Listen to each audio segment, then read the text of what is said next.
नमस्कार। जैसा कि आप जान रहे हैं कि आज जो आपका टेस्ट अभी हो रहा है, अभी आप टेस्ट लिख रहे होंगे, तो आज metal and non metal chapter का एमसीक्यू क्वेश्चन आपको दिया गया है और उसी से संबंधित यह वीडियो होने वाला है, क्योंकि उसी क्वेश्चंस का ही आपका सॉल्यूशन इसमें देने का कोशिश किया जा रहा है। तो देखते हैं कि आखिर क्या आंसर होने वाला है और क्या सही होगा। ठीक है, तो पहला ही क्वेश्चन है कि अमलगम एक मिश्रातु है जिसमें एक धातु है। तो अमलगम क्या होता है, आप अच्छे से जानते हैं कि अमलगम जो है वो एक प्रकार का मिश्रातु है जिसको इसीलिए तैयार किया जाता है ताकि उसमें जंग ना लगे। तो जब किसी भी मिश्रण में पारा मिला दिया जाता है, ठीक है, तो वो पारद का जो है अमलगम कहलाता है। अच्छा, इस पारद को हो सकता है कि ये पारा को हो सकता है कि हम आपको पारद लिखवाए हो। ठीक है, तो दोनों का आंसर यही होगा। मतलब यहाँ पे क्वेश्चन नंबर 1 के लिए आंसर जो सी है वो सही है। नेक्स्ट क्वेश्चन है, कौन सा पदार्थ ऑक्सीजन से संयोग नहीं करता। ठीक है, तो देखिए, ऑक्सीजन से संयोग करने का कहने का मतलब ये है कि वह उसके साथ रिएक्शन करेगा और ऑक्सीजन आपको अपने साथ जोड़ लेगा। तो देखिए यहाँ पे तांबा ऑप्शन में दिया हुआ है। तांबा एक रिएक्टिव तत्व है, ये तो करेगा। सोना, जिंक और पोटेशियम भी करेंगे, तो यहाँ पे सोना नहीं करेगा, क्योंकि अगर ये करता तो फिर इसमें भी जंग लगता। अच्छा, ऐसा नहीं कि सोना में जंग नहीं लगता है, लेकिन यह अभिक्रिया इतना स्लो होता है जिसको हम नगण्य ही मान सकते हैं। नेक्स्ट क्वेश्चन है कि विद्युत का सर्वोत्तम चालक है। तो विद्युत का सबसे बेहतरीन चालक आप क्लास 8 से पढ़ते आ रहे हैं कि होता है चांदी। ठीक है, क्या होता है? चांदी। और चांदी का जो नोटेशन होता है वो होता है Ag। तो ऐसे में आपको अभी तक आंसर समझ में आ जाना चाहिए था, और आई थिंक समझ में अभी आ गया होगा कि इसका आंसर बी होगा, Ag। बॉक्साइट निम्न में से किस धातु का मुख्य अयस्क है? तो बॉक्साइट जो है वो अयस्क है किसी खास धातु का। अच्छा, अयस्क क्या होता है? अयस्क में ना किसी खास धातु की ज़्यादा मात्रा में उपलब्धता होती है। ठीक है, जब वो कच्चा निकाला जाता है धरती के गर्भ से, तो उसमें किसी खास धातु की अगर अधिकता है तो वो फिर अयस्क कहलाता है। तो बॉक्साइट जो है वो अयस्क है एल्युमिनियम का। शुद्ध सोना को व्यक्त किया जाता है। शुद्ध सोना को व्यक्त किया जाता है। यहाँ पे एक बहुत ही बेहतरीन क्वेश्चन है। जो शुद्ध सोना है वो 24 कैरेट का तो होता है, ये सही आंसर होगा, लेकिन 22 कैरेट प्लस, तो जो 22 कैरेट होता है ना, 22 कैरेट प्लस, इसमें ना अलग से कुछ दूसरे धातुओं को मिलाया जाता है, चाहे वो चांदी मिलाए, तांबा मिलाए। जनरली चांदी ही मिलाया जाना चाहिए, ताकि आपको, चूँकि आप तो दाम दे रहे हैं अच्छे से, तो वो चांदी मिलाएगा तो थोड़ा अच्छा रहेगा। बहुत बार तो तांबा पीतल भी मिला देता है लोग। नेक्स्ट क्वेश्चन है कि किसी अधातु के परमाणु के बाह्यतम सेल में इलेक्ट्रॉन की संख्या होती है। देखिए, यहाँ क्वेश्चन ध्यान से पढ़ने का ज़रूरत है। ये बोल रहा है अधातु। तो धातु और अधातु में सबसे खास अंतर तो यही था कि इसके बाह्यतम कक्षा में, धातुओं के बाह्यतम कक्षा में इलेक्ट्रॉनों की संख्या 1, 2, 3 होता है। ऐसी स्थिति में 1, 2, 3 वाले जितने ऑप्शन है सारे गलत हो जाएंगे। तो आपके पास ऑप्शन बचता है 4, 5, 6, 7 या 8। तो ये सी आंसर सही है। ठीक है, आप ऑक्सीजन को ले लो, आप नाइट्रोजन को ले लो, इसमें 1, 2, 3 तो आता नहीं है। चूँकि यहाँ पे अधातु बोला है तो सारे अधातु आएंगे।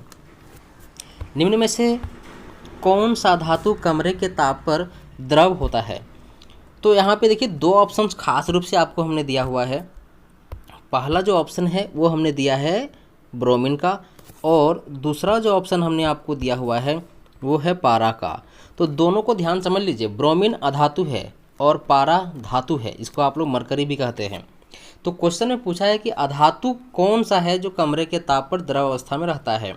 तो यहाँ पर जो आंसर है वो हो जाएगा अधातु, जो है आपका ब्रोमीन।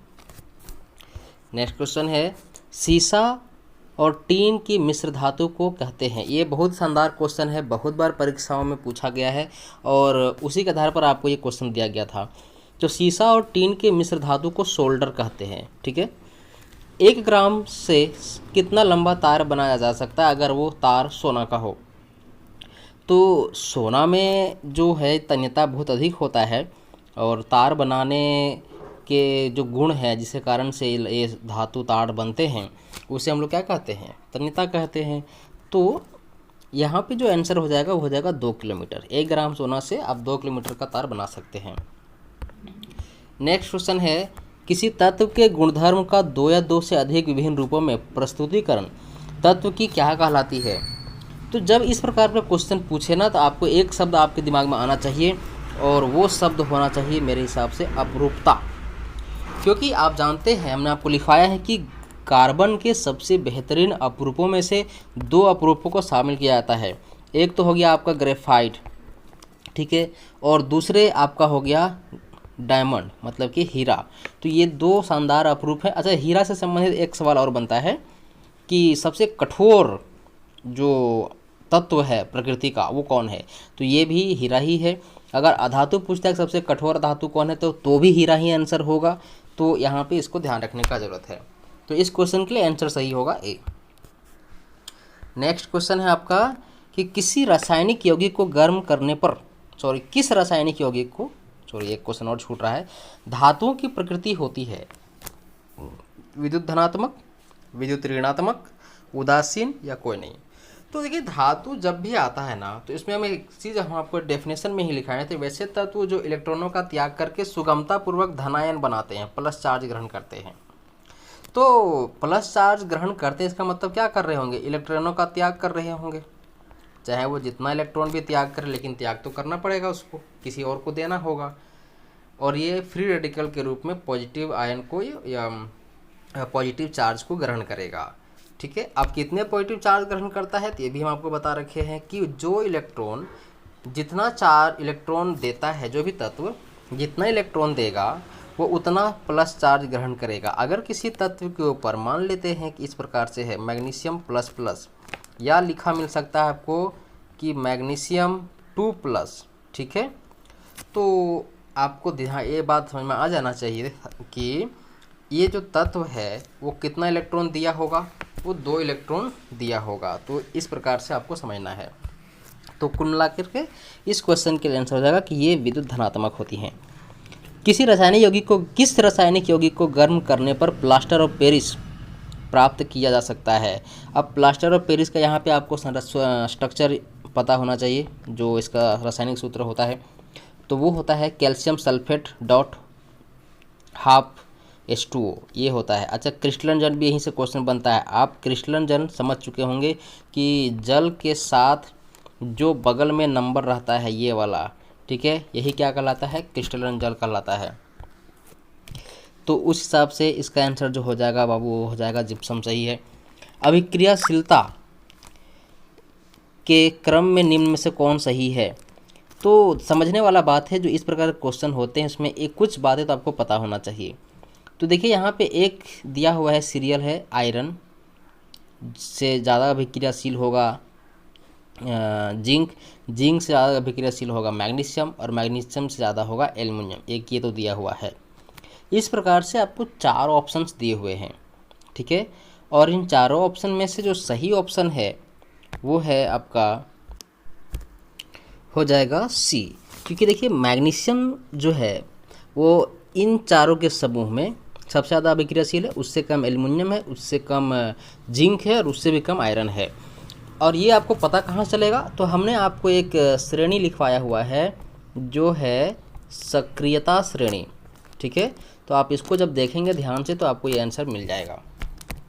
नेक्स्ट क्वेश्चन है कि एक्वा रेजिया, ठीक है। अब एक्वा रेजिया क्या है ये आपको समझ में आना चाहिए, क्योंकि ये जो है सांद्र हाइड्रोक्लोरिक अम्ल और सांद्र नाइट्रिक अम्ल का मिश्रण होता है। तो सवाल ये है कि दोनों का अनुपात कितना होता है? तो इसका सही उत्तर है 3:1, ठीक है। तो ये 3 हो जाएगा। अच्छा, अब 1:3 क्यों नहीं? देखिए जो सांद्र हाइड्रोक्लोरिक है ना वो एक्चुअली होता है 3 भाग, वो होता है 3 भाग, और जो नाइट्रिक अम्ल है HNO3 वो होता है 1। तो दोनों का अनुपात कितना बनेगा? 3:1 बनेगा। नेक्स्ट क्वेश्चन है कि धातु के पतले तार के रूप में खींचने की क्षमता को क्या कहते हैं? इसका सवाल अभी कुछ देर पहले हम इसका आंसर कुछ देर पहले हम आपको दिए थे, और इस गुण को कहते हैं तन्यता। सबसे कठोर प्राकृतिक पदार्थ, अभी एक्सप्लेनेशन में कुछ देर पहले इसका आंसर दे चुके हैं हम, हीरा। फास्फोरस को किस में डुबो कर रखा जाता है? तो फास्फोरस को जल में डुबो कर रखा जाता है। धातु सोडियम हाइड्रोक्साइड के साथ अभिक्रिया करके क्या बनाती हैं? तो देखिए, सबसे पहले इस रिएक्शन को समझिएगा। धातु हमने आपको लिखवाया हुआ है रासायनिक गुणधर्म में, धातु जो है वो अभिक्रिया करेगा सोडियम हाइड्रोक्साइड के साथ। तो यहाँ पे सवाल ये है कि यहाँ पे निर्मुक्त क्या होगा। यहाँ पे आपको 3 ऑप्शन दिए हुए हैं, ऑक्सीजन, हाइड्रोजन, कार्बन मोनोऑक्साइड और डी है इनमें से कोई नहीं। तो इसका सही उत्तर हो जाएगा बी, हाइड्रोजन। ठीक है, क्योंकि अभिक्रिया करके क्या होता है, लवण और हाइड्रोजन गैस बनता है। आभूषण बनाने के लिए किस धातु का उपयोग किया जाता है? तो आभूषण बनाने के लिए तीनों सोना, चांदी और तांबा का तीनों का इस्तेमाल किया जाता है। तो वो डी आंसर सही होगा। नीचे जो क्वेश्चन है वो आपको दिया गया है, निम्न को परिभाषित कीजिए। बहुत ही इजी टॉपिक्स आपको दिए गए हैं, और बहुत सारे क्वेश्चन तो इससे संबंधित क्वेश्चन जो थे वो आपको एमसीक्यू में मिल जाएंगे। ठीक है, नेक्स्ट क्वेश्चन था कि धातु में भौतिक तथा रासायनिक गुणधर्मों के आधार पर अंतर स्पष्ट कीजिए। ये आपको 10 मार्क्स का क्वेश्चन है, और दोनों में 5-5 लिखना था। ठीक है, नेक्स्ट जो इसी का क्वेश्चन है वो है बी, आयनिक यौगिकों के गुणधर्म लिखिए। ये बहुत ही इंपॉर्टेंट क्वेश्चन था। और लास्ट में है इलेक्ट्रॉन हस्तांतरण के द्वारा मैग्नीशियम ऑक्साइड और कार्बन डाइऑक्साइड का निर्माण बताइए। ये 6 नंबर का क्वेश्चन था। तो इस प्रकार से जो आज आपके चंद्रयान क्लासेस में जो हो रहा है एग्ज़ाम, ठीक है, उसमें क्वेश्चंस का लेवल अच्छा रखा गया था। साथ ही साथ एक ही चैप्टर का था, तो आपको तो बहुत ही आपको आसानी हो गया था।